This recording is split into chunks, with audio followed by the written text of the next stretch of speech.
The earthquake shook the courtroom, not in the literal sense of the ground splitting beneath their feet, but in the way the air seemed to constrict, the atmosphere thick with a force that pressed against the ribs of everyone present. The verdict had landed like a thunderclap, rattling not just the walls of the Las Vegas courthouse, but the very lives of those entangled in its judgment. Conversations froze mid-sentence. Pens stopped scribbling. Even the court stenographer paused for a fraction of a second, an impermissible break in a role defined by relentless documentation, before recovering and continuing to record. The judge's voice had been calm, measured, but the weight of the words was so crushing that their echoes seemed to linger in the air long after the final syllable was spoken. Kody Brown and Robyn Brown, the once united centerpiece of a sprawling polygamous family turned fractured reality TV saga, now stood exposed in a way they never had before. The court had found that they had unlawfully taken control of assets, a $1.2 million Flagstaff mansion and other properties that rightfully should have been shared. The decision was explicit. Meri Brown and Janelle Brown, two women who had stood in this complicated family constellation for decades, had been denied what was theirs.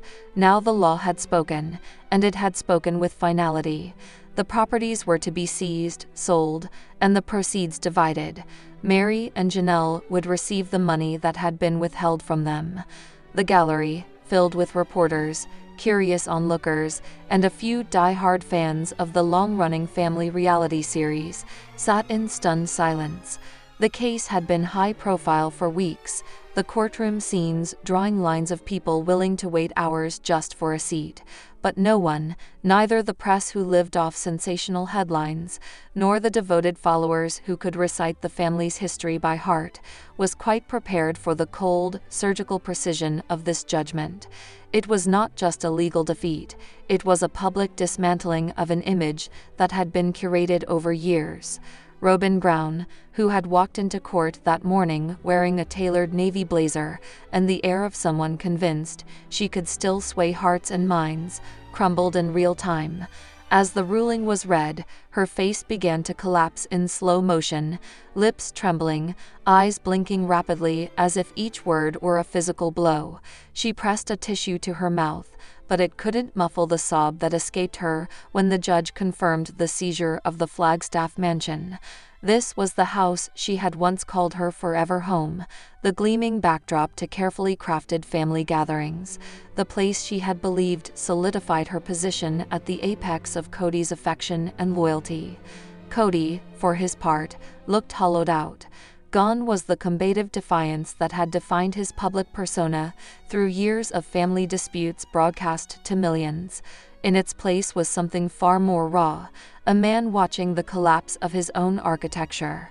The judge's words didn't just take away property, they stripped away a layer of control he had worked to maintain long after the family's fractures had become impossible to hide.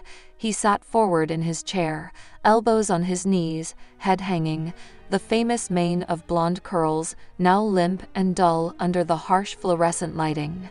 Outside the courthouse, the news was already spreading like wildfire. Satellite vans from national networks parked along the curb, their masts stretching into the desert blue sky, while local reporters stood poised to deliver live updates. But the most telling reactions came not from the cameras, but from the faces in the neighborhood that once surrounded the Flagstaff mansion. When Robyn returned there under court order to begin vacating, the spectacle drew quiet crowds. Neighbors lingered on porches and sidewalks, their expressions an uncomfortable mix of curiosity and something that looked suspiciously like vindication. For years, many had described Robyn as aloof, perhaps even condescending, a woman who seemed to believe she existed on a tier just above the rest. Now they watched as she carried box after box to the driveway, her eyes red-rimmed, her voice catching when she gave quiet instructions to the moving crew. It was not lost on anyone that the property she was leaving had been a symbol. The sweeping driveway, the high-arched windows, the manicured landscaping, it all had spoken of permanence, stability, and a certain untouchable status. Now, under the weight of the court's ruling, it was nothing more than an asset to be liquidated.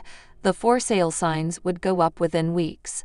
The home's staged beauty would be photographed for listings that wouldn't dare mention its entanglement in a family's public implosion. Meri Brown, who had spent years navigating her own complicated relationship with Kody, remained measured in her response. She was not gloating, not publicly at least, but there was a certain resolute steadiness to her demeanor that hinted at hard-earned vindication. For too long, she had been painted in public narratives as distant or disengaged, her grievances overshadowed by louder voices. Now, in this moment, the law had recognized her claim. Janelle, similarly, was calm, though a small smile tugged at her lips when she exited the courthouse. It wasn't joy, exactly, but relief, the kind that comes when the fight you've been waging for years finally reaches its end. Legal experts speculated that the case would become a cautionary tale for other reality TV families entangled in shared assets. The ruling was unusually decisive, leaving little room for appeal. The judge's statement, as recorded, underscored the principle that personal relationships, no matter how complex or unconventional, do not operate outside the bounds of property law. Equity, the judge had said, must prevail over personality. As evening fell over Las Vegas, the courthouse stood quiet again, its day of drama complete. But in living rooms across the country, the discussion was only beginning. Social media platforms lit up with hashtags calling out Kody and Robyn's actions, while others debated whether Meri and Janelle had been right to fight so publicly for what was theirs. Clips from the trial were already being dissected on YouTube channels dedicated to the family's saga, each frame analyzed for hints of what the Browns might do next. For Kody, the night was long. Sources close to him described a man pacing his now temporary living space, phone in hand, scrolling through headlines that chronicled his fall from the patriarch of a once united empire to the central figure in a very public scandal. Robyn, too, retreated from view, declining interviews and shutting out the world. The loss was not just financial, it was reputational, emotional, and symbolic. The earthquake that had begun in the courtroom had rippled far beyond its walls. It had shaken the foundations of a family's carefully crafted image, exposed fault lines long hidden beneath the surface, and reminded everyone watching that no empire, whether built on love, loyalty, or televised fame, is immune to collapse when truth and law converge. Meri and Janelle's triumphant rise, how two women turned a courtroom victory into a personal and public reckoning. It was the kind of courtroom scene that seemed almost cinematic. The hushed whispers, the anxious glances, the subtle tightening of lips as the verdict was read. For Meri and Janelle, the words were more than just a legal win. They were the full stop at the end of a long and painful chapter, and the opening line of something entirely new. As the judge's voice echoed through the chamber, affirming their victory, the two women shared a glance, not one of surprise, but of deep, quiet satisfaction. For years, they had both endured what they felt were humiliations, betrayals, and public slights, most of them tied, directly or indirectly, to the influence of one woman, Robyn. She had been a figure in their lives who, whether by calculated maneuvering or casual disregard, had left scars that ran deep.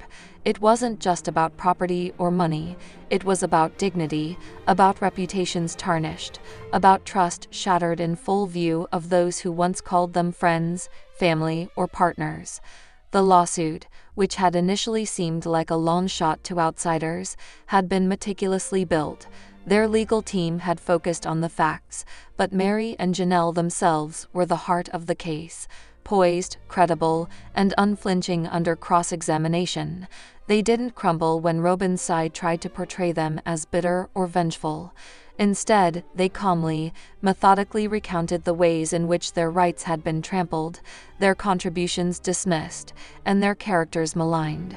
When the verdict came down in their favor, it wasn't just financial restitution that was granted, though the compensation was substantial enough to alter the course of their personal and professional lives. What made the victory truly intoxicating was the public nature of Robyn's defeat, in a twist that neither Meri nor Janelle had openly hoped for, at least not in the court filings. The judge's written opinion laid bare several damning details about Robyn's conduct. It was the kind of public record that couldn't be erased, respun, or hidden behind carefully managed PR statements. Meri, who had once been quietly sidelined in both business and family discussions, was now back in control of her narrative. She had launched a consultancy only months before the trial began, and while it had initially been modest in scope, the press coverage of her victory gave her an unexpected boost. Clients were impressed not only by her professional expertise, but also by her resilience and tenacity. Invitations to speak at women's leadership conferences and entrepreneurial summits began pouring in. Her story had become a blueprint for turning personal pain into a platform for empowerment. Janelle's transformation was no less striking. For years, she had played the role of steady supporter, often sacrificing her own ambitions to maintain stability for those around her. But the trial had ignited something in her, a rediscovery of her own voice and capability. She took the settlement money and invested in a small but promising organic foods company, becoming not just a shareholder, but a hands-on strategist in expanding its reach. Within a year, the brand was featured in regional grocery chains, and Janelle was a recognized figure in local business circles. Still, the most personal victory for both women was the intangible one, watching Robyn's carefully curated image crack under the weight of legal truths. For years, Robyn had enjoyed a certain untouchable status, projecting warmth and loyalty in public while, in Meri and Janelle's accounts, fostering division and mistrust in private. Now, those contradictions were laid bare for all to see. The court documents, now a matter of public record, painted a picture of manipulation and self-interest that contrasted sharply with the persona Robyn had cultivated. Neither Meri nor Janelle gloated openly. They didn't post taunting messages online or engage in celebratory theatrics. Their satisfaction was quieter, sharper, the kind that comes from knowing that justice, once elusive, had finally been served. But those close to them could see it in their eyes, in the relaxed confidence with which they now moved through the world. Business-wise, the victory created ripples neither had fully anticipated. Jointly, they launched a podcast discussing women's rights in personal and professional partnerships, drawing not only on their own experiences, but also interviewing legal experts, psychologists, and other women who had navigated similar battles. The show gained traction quickly, fueled in part by curiosity about their own story, but sustained by the quality and relevance of the conversations they fostered. Sponsorship deals followed, and the revenue stream became another testament to their newfound independence. In their personal lives, the win also opened doors. They reconnected with friends who had once distanced themselves out of fear of becoming entangled in the conflict. Family members who had remained neutral, or worse, skeptical, reached out to apologize, to acknowledge that they had underestimated what Meri and Janelle had endured. Even within social circles that once whispered about them, the tone shifted. The women were no longer seen as casualties of a messy dispute. They were survivors who had emerged stronger, sharper, and unwilling to be underestimated again. Robyn, meanwhile, faced a very different trajectory. Though she attempted to downplay the loss in interviews and on social media, the damage to her credibility was undeniable. Former allies hesitated to associate too closely, worried about the optics. Business ventures she had once championed quietly distanced themselves, citing strategic changes, but leaving little doubt about the underlying reasons. The public apology she eventually issued, terse, lawyer-approved, and void of personal warmth, was met with skepticism. In the months following the verdict, Meri and Janelle's lives became a study in the art of reinvention. They had not only reclaimed what had been taken from them, but had leveraged the moment to build something even greater. Their rise was not fueled by bitterness, though the taste of vindication was undeniably sweet. Instead, it was fueled by a clear-eyed recognition of their own worth and the possibilities that opened when they refused to be silenced. Their story resonated beyond the specifics of their case. For women in business, it became a rallying point about standing firm against exploitation, even when the odds seemed long. For those navigating complex personal relationships, it was a reminder that boundaries, once enforced, can be transformative. And for anyone who had ever felt powerless in the face of injustice, it was proof that perseverance, strategy, and an unflinching commitment to truth could shift the balance. As they looked ahead, Meri and Janelle were no longer defined by what they had fought against, but by what they were building. Their ventures, in business, media, and community advocacy, were thriving. And while Robyn's name would forever be tied to the battle they had waged, it was no longer the anchor it had once been. Instead, it was a footnote in a larger story about resilience, justice, and the power of rewriting one's own narrative. Their rise was not about revenge. It was about restoration, of dignity, of opportunity, of self-belief. And that, perhaps, was the sweetest victory of all. In the unfolding drama that has gripped the sister wives community and spilled far beyond into the wider public sphere, Robyn Brown has once again found herself in the center of a controversy that is shaking the very foundation of her public image.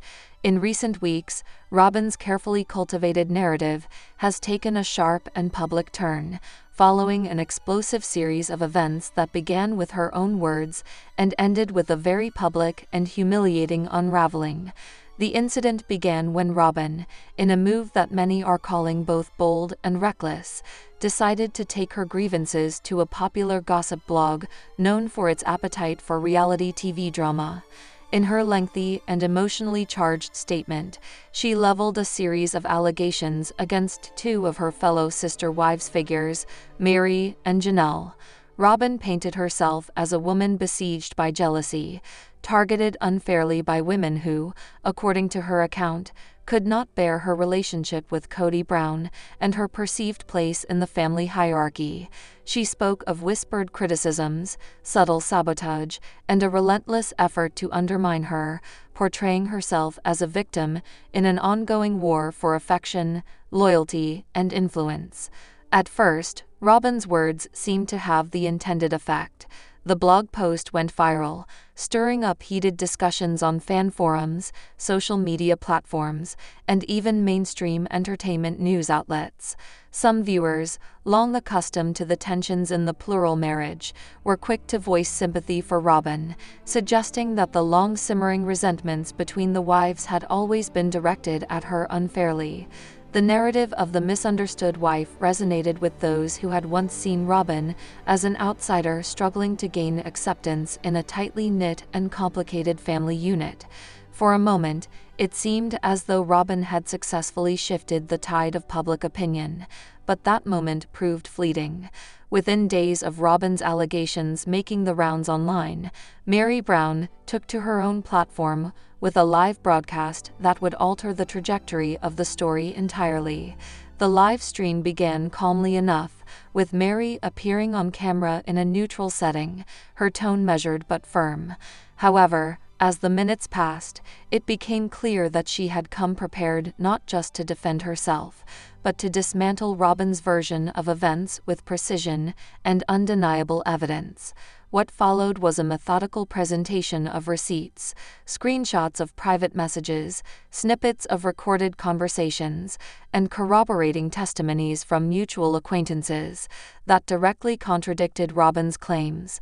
Meri's evidence did not just suggest that Robyn's account was exaggerated.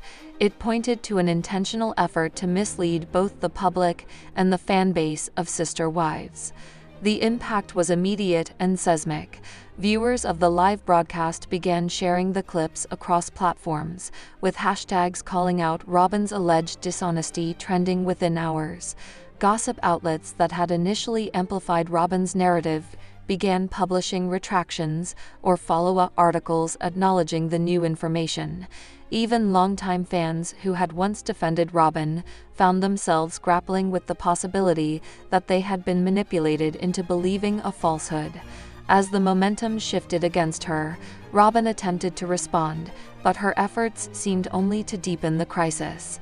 Her follow-up statements, issued through social media and in a brief interview with a sympathetic podcast, were criticized for being vague, defensive, and lacking in concrete counter-evidence.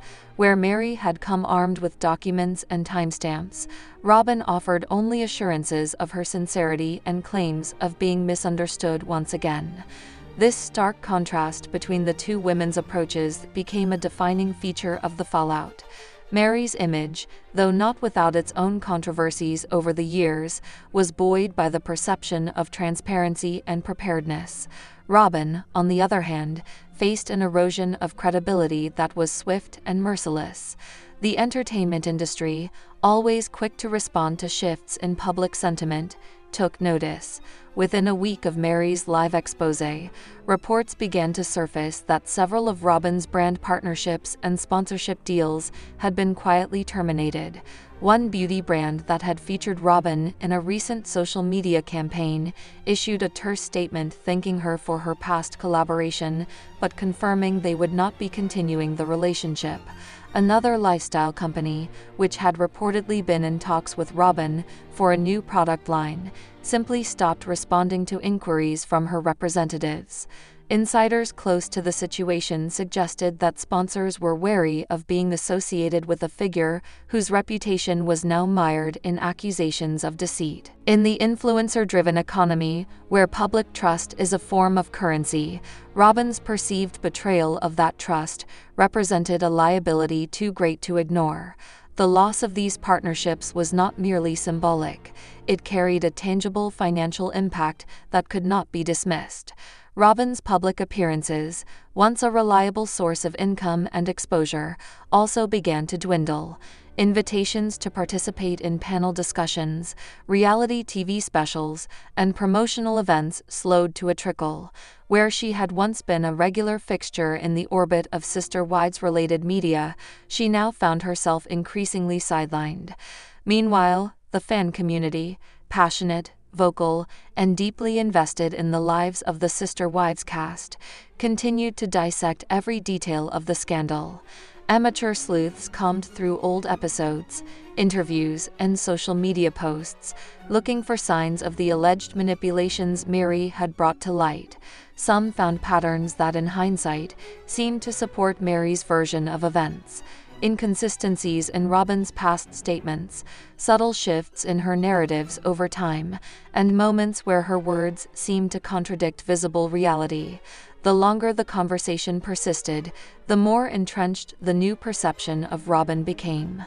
In the broader context of reality television, Robyn's plight became a case study in the dangers of underestimating both the intelligence and the memory of the audience. While reality TV thrives on heightened emotions and selective storytelling, the viewer's ability to piece together a more complete picture from multiple sources has grown exponentially in the age of social media. Robyn's decision to take her accusations public, without anticipating that her targets might respond with verifiable evidence, now seemed like a fatal miscalculation. Behind the scenes, sources close to the Brown family described an atmosphere of deep tension and mistrust. The public feud between Robyn and Meri had not only damaged individual reputations, but had also cast a shadow over the family as a whole. Janelle, though less vocal in the public sphere during this particular episode, was said to be privately furious at being dragged into the controversy through Robyn's initial allegations. The already fragile bonds between the wives, strained by years of conflict, separations, and shifting loyalties, appeared to be fraying further under the weight of this latest battle. As for Robyn, her options for reclaiming her narrative seemed increasingly limited. Public relations experts speculated that a sincere and unequivocal apology might stem some of the damage, but such a move would require her to admit wrongdoing, something she had shown no willingness to do. Others suggested that her best chance at rehabilitation would be to step back from the spotlight entirely, allowing time and distance to soften public memory. But with the Sister Wives franchise still in active production and fan interest in the drama at an all-time high, fading quietly into the background might prove impossible. Robyn's attempt to portray herself as the victim of jealousy had backfired in spectacular fashion. Instead of garnering lasting sympathy, she had triggered a chain reaction that exposed her to deeper scrutiny and greater criticism than ever before. The sponsors who once saw her as a marketable figure now viewed her as a risk. The audience she sought to sway now questioned her integrity, and the family she claimed to defend was left more fractured than before. For Robyn Brown, the fallout from this episode may well mark the beginning of a long and uncertain chapter, one where rebuilding trust will be far more difficult than telling her side of the story in the first place. And for the viewers watching from the sidelines, it is yet another reminder that in the world of reality television, the most dangerous story to tell is the one that is not entirely true. For more than a decade, TLC's Sister Wives has been a cornerstone of reality television, drawing millions of viewers into the intricate lives of Kody Brown and his plural family. From its debut, the series promised an unprecedented window into the emotional, logistical, and spiritual challenges of polygamy. For years, it delivered, with audiences enthralled by the family's unity and conflict, love and heartbreak, triumphs and fractures. Yet, as the seasons rolled on, the tone shifted, the dynamics altered, and viewer sentiment began to change. Central to that shift, many argue, has been the figure of Robyn Brown, Kody's fourth wife, and the woman whose arrival once symbolized a new chapter of hope for the Browns.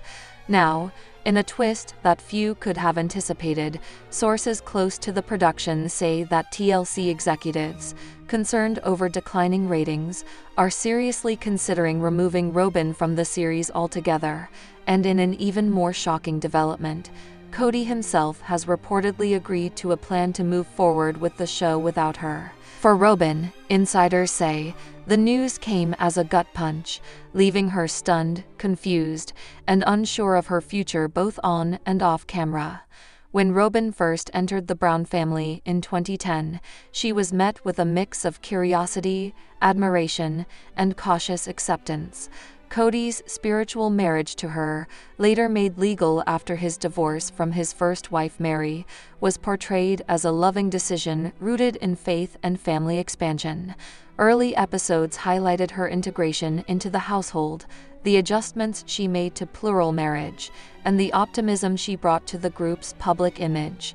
TLC audiences largely embraced her at the start, seeing in her a younger, vibrant partner who would add new energy to the family dynamic. She was also an articulate defender of the polygamous lifestyle, often standing beside Kody in interviews to counter public misconceptions. For the network, she was a valuable addition, a character who could generate storylines, create emotional stakes, and potentially draw in a younger demographic of viewers. But as time passed, cracks began to form. The balance between the wives shifted noticeably, with Kody increasingly spending more time with Robyn and her children. What initially seemed like natural marital chemistry began to be interpreted, both within the family and by the audience, as favoritism. Christine Brown was the first to speak openly about feeling neglected, and over time, her frustrations spilled into some of the most emotional moments ever aired on the show. Janelle and Meri had their own conflicts with Kody, but in fan discussions, a recurring narrative emerged that Robyn was at the center of the breakdown in the family's cohesion. By the time Christine made the explosive decision to leave Kody in 2021, the public conversation had turned sharply. Social media commentary, once divided, began to show an increasing number of fans blaming Robyn for the unraveling relationships.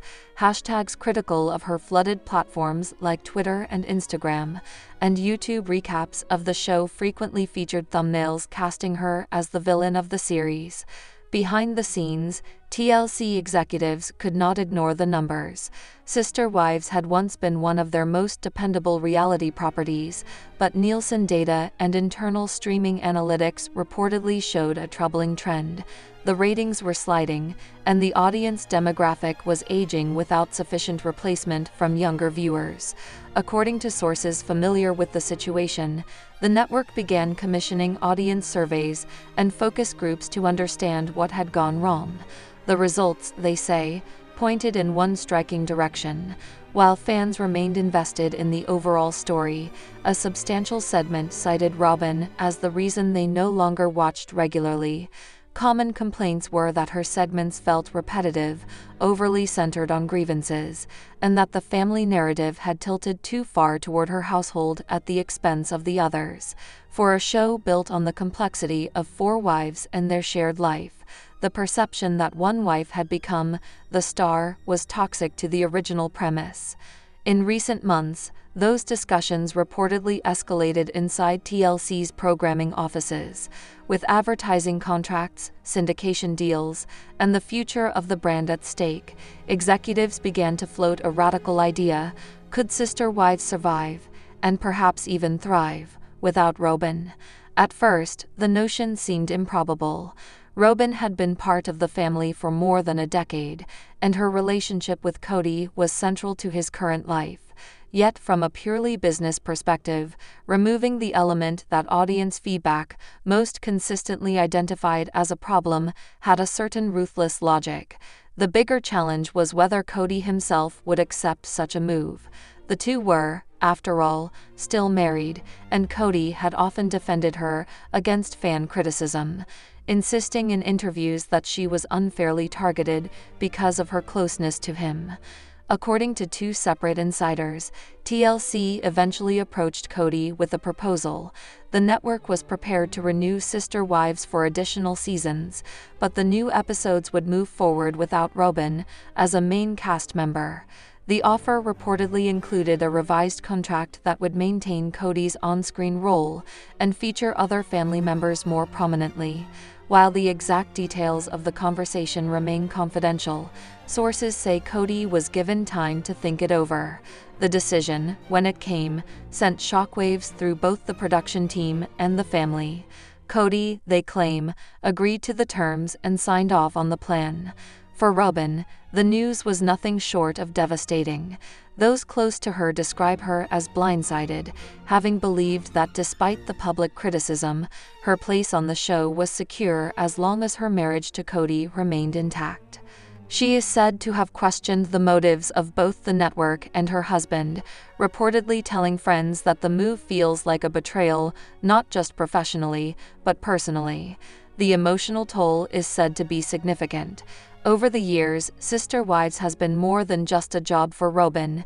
It has been the platform through which she has shared her family, defended her lifestyle, and built her public identity. Losing that platform threatens to erase the narrative she has tried to craft about herself. The fallout from this reported decision could be far-reaching. For the show, it represents a gamble. Can the remaining cast members, some of whom are no longer spiritually or legally tied to Kody, generate enough compelling drama to keep audiences engaged? TLC may be banking on the idea that viewers, freed from what some see as the Robyn problem, will return to watch the next chapter of the Browns' evolving story. For Kody, the move risks alienating the one wife who has stood firmly by his side through the family's recent implosions. Public perception of him could also shift. For years, critics have accused him of favoring Robyn above all others. If those same critics now see him as discarding her when it suits him, the backlash could be severe. Robyn's next steps are uncertain. Without the show, she could retreat from public life, focusing on her children and her marriage away from the glare of television cameras. Alternatively, she could choose to tell her side of the story in interviews, social media posts, or even a memoir, though doing so might create further rifts with Kody and the network. Fans, for their part, are already speculating online about what her absence might mean for the show's tone and direction. Will Sister Wives return to a more balanced portrayal of plural marriage, or will it morph into something entirely different, perhaps focusing on Kody's relationships with his former wives as they navigate life after separation? TLC, as is typical, has declined to comment on casting speculation, but the lack of denial has only fueled speculation that the reports are accurate. If true, it would mark one of the most significant shakeups in the show's history, rivaling even Christine's departure in its potential impact. Television history is littered with examples of long-running reality series making bold casting changes to revive interest, sometimes successfully, sometimes not. For every series that reinvents itself and thrives, there are others that falter without the personalities that once defined them. For now, all eyes will be on the next season announcement. Will Robyn's face appear in the promotional materials, or will her absence confirm what insiders have been whispering for weeks? And if she is gone, will viewers feel the loss, or breathe a sigh of relief? The answers to those questions could determine not only the future of Sister Wives, but also the legacy of one of reality television's most unique and controversial families. Christine had always been a complicated figure in the tangled web of alliances and betrayals surrounding Kody Brown. For years, she had been one of his most outspoken critics after their public split, her frustration with his favoritism toward Robyn well documented. But even Christine's closest friends were stunned when whispers began to circulate that she had entered into an unlikely secret alliance with none other than Robyn herself. The tension between Christine and Robyn had been the stuff of tabloid headlines for years. Robyn, once seen as Kody's beloved and untouchable favorite wife, had often found herself on the opposite side of Christine's biting commentary. But now, the two women found themselves united by a single purpose: to bring down Kody's carefully constructed public image. It wasn't reconciliation, it was strategy. Behind closed doors, Christine approached Robyn with a proposition. She had obtained pieces of damaging information, emails, text messages, and private financial records that painted Kody in an unflattering, even hypocritical light. The data hinted at secret financial deals, undisclosed debts, and manipulative schemes that undercut the wholesome, family-centered image Kody had worked so hard to project on television. Robyn, who had her own set of grievances buried deep, recognized the leverage this could give them both. The alliance was forged in secrecy. No one in the family circle knew of their meetings. They communicated through encrypted apps, careful not to leave a trace. Christine's motivation was clear. She wanted justice, or perhaps revenge, for the years of dismissal and disrespect she had endured. Robyn's reasons were more complex, part self-preservation, part disillusionment with the man she had once defended so fiercely. Weeks later, the plan was in motion. Select pieces of evidence were anonymously leaked to a well-known media outlet that specialized in celebrity scandals. The first wave was subtle, a leaked financial ledger suggesting questionable business practices. Then came screenshots of Kody's private messages, filled with language and attitudes that directly contradicted his on-camera persona. Finally, a bombshell, a recorded conversation in which Kody allegedly discussed manipulating certain storylines for public sympathy, undermining the authenticity of the family's narrative. The impact was immediate. Tabloids ran the story relentlessly. Former fans turned into vocal critics. Social media erupted with outrage, dissecting every leaked detail and calling into question Kody's integrity. His reputation, once resilient even through divorce drama, began to crumble. Public speaking engagements were quietly canceled, and the network behind the family's reality show faced mounting pressure to address the revelations. For Christine and Robyn, it was a strange and uneasy victory. They had succeeded in shaking the foundation of Kody's public image, but the alliance between them remained fragile. Trust, after years of animosity, was in short supply. Each knew that if circumstances shifted, the other could just as easily become a target. Still, for a brief moment, they shared something they never had before: mutual power over the man who had once controlled the narrative. And as Kody scrambled to contain the fallout, Christine and Robyn quietly watched from the shadows, knowing the damage was already done. Their secret pact had rewritten the dynamics of the Brown family drama, leaving scars that would never fully heal. Here's your requested news-style script, structured under the 3 main points you provided. Each section is expanded to about 2,000 plus characters for a total of over 6,000 characters, keeping the tone serious and professional, while fully incorporating the Bengali prompts storyline. Brown Family Truth Summit. The much-anticipated Brown Family Truth Summit was billed by TLC as the definitive reunion, an unflinching, all-cards-on-the-table event designed to settle years of festering tensions within the once-famous plural marriage household. Filmed over several intense days, the reunion brought every member together on one stage, under glaring studio lights, with no room to hide from each other or the cameras. What unfolded was a masterclass in raw, reality television drama, and for the family, a devastating public reckoning. From the outset, the atmosphere was tense. Producers had promised viewers that this wouldn't be a polite exchange of memories, but rather a space for the Browns to confront old wounds, unanswered questions, and the simmering accusations that had haunted their relationships for years. The opening hours were relatively civil, polite greetings, forced smiles, but the facade cracked quickly. Janelle spoke first, armed with receipts in the form of texts, financial records, and recorded phone calls, showing patterns of alleged manipulation and favoritism by Robyn and Kody. Meri followed, her voice shaking but firm, detailing moments when she felt systematically excluded and undermined. By the second day, the tension had shifted into open hostility. Kody, visibly defensive, dismissed much of the evidence as cherry-picked and accused the other wives of being poisoned by bitterness. Robyn wept openly, framing herself as the perpetual scapegoat, but her tears did little to sway the room. In a dramatic twist, additional footage was aired, private, never-before-seen conversations, further inflaming the situation. The audience gasped, and the tension reached a breaking point. On the final day, everything imploded.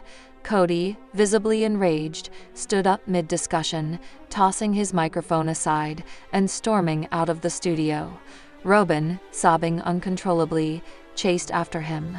The remaining 3 wives, exchanging silent glances of solidarity, left the stage together. A symbolic exit that viewers immediately recognized as the end of the Brown family as the public knew it. Social media erupted, and the hashtag Brown family breakup trended for hours. TLC executives, while likely aware of the ratings gold they had just struck, were also left with the undeniable reality: this was no longer a family, it was a battlefield. Robyn's final fall. In what many now call Robyn's final fall, the once favored wife of Kody Brown faced a crushing sequence of personal and legal blows. Weeks after the explosive reunion, a court order was executed to evict Robyn from her rented home. Witnesses described the scene as surreal. Local sheriffs arriving in the early morning, accompanied by movers and legal officials, serving Robyn with the official eviction notice. Cameras, both from the press and curious locals, captured the image of a tearful Robyn carrying personal boxes to a waiting vehicle. It was the physical manifestation of a public downfall years in the making. The eviction came as part of a broader legal decision that stunned longtime viewers. In a decisive court ruling, Meri and Janelle were granted full ownership of the Coyote Pass property, land that had long been a centerpiece of the family's dream to build homes together. Alongside that, they were awarded exclusive rights to the family's media royalties, effectively cutting Robyn and Kody off from one of their last steady income streams. Legal analysts noted that this outcome signaled the court's acknowledgement of years of alleged inequity in how assets had been managed. With no property, no royalties, and a shattered public image, Robyn and Kody relocated into a modest two-bedroom apartment on the outskirts of Flagstaff. Gone were the expansive homes and aspirational lifestyle that once defined their segment of the show. Financial experts speculated that the couple's reduced circumstances were compounded by a steep decline in brand endorsements, fan events, and sponsored appearances, all drying up as the tide of public opinion turned sharply against them. Media portrayal was merciless. Tabloids and entertainment sites ran unflattering headlines, framing Robyn and Kody as the architects of their own downfall. Social media commentary was even harsher, with former fans openly mocking their diminished circumstances. Robyn, once adept at playing the role of peacemaker and victim on camera, now found herself unable to escape the image of a manipulator whose influence backfired. For many, Robyn's final fall was not just a personal crisis, it was poetic justice. The endgame. The live reunion finale, already anticipated as a ratings juggernaut, became the stage for the ultimate public humiliation for Robyn Brown. In a moment that will likely be replayed for years in reality TV retrospectives, Meri and Janelle turned directly to Robyn and leveled sharp, unapologetic accusations of deceit, favoritism, and long-term manipulation. The studio audience, normally instructed to remain neutral, broke into audible murmurs, some outright chanting against Robyn. The production team, sensing television gold, let the chaos play out unedited. This was not just interpersonal conflict, it was a public verdict. Robyn's every attempt to defend herself was met with skepticism, even derision, from the live crowd. The on-screen graphics, the slow camera pans to audience reactions, and the visible discomfort of Kody, now powerless to control the narrative, all contributed to an almost surreal sense of finality. The chant, "Truth for the Wives," spread through the crowd, echoing in the studio. In the weeks following, the fallout deepened. TLC insiders quietly confirmed that any future spin-offs would focus on Meri, Janelle, and Christine, excluding Kody and Robyn entirely. Sponsors and advertisers distanced themselves. Former friends within the plural marriage community publicly criticized Robyn, some revealing behind-the-scenes behavior that reinforced the public's negative perception. Even neutral commentators in the reality TV world described this as a career-ending broadcast. The story's conclusion was as stark as it was tragic. Robyn and Kody, stripped of financial security, public sympathy, and their once loyal fan base, retreated from the public eye. Photographs surfaced of Robyn grocery shopping alone, dressed plainly, without the polished image she once maintained. The once glamorous TV figure was now an emblem of loneliness, poverty, and irrevocably lost status. Her fall served as both a cautionary tale and a reminder of how swiftly reality TV stardom can turn into public disgrace. For millions of viewers, the endgame was not just the close of a chapter. It was the final, irrevocable break in a story that had defined their fascination for over a decade. Thanks for watching. Take care and love.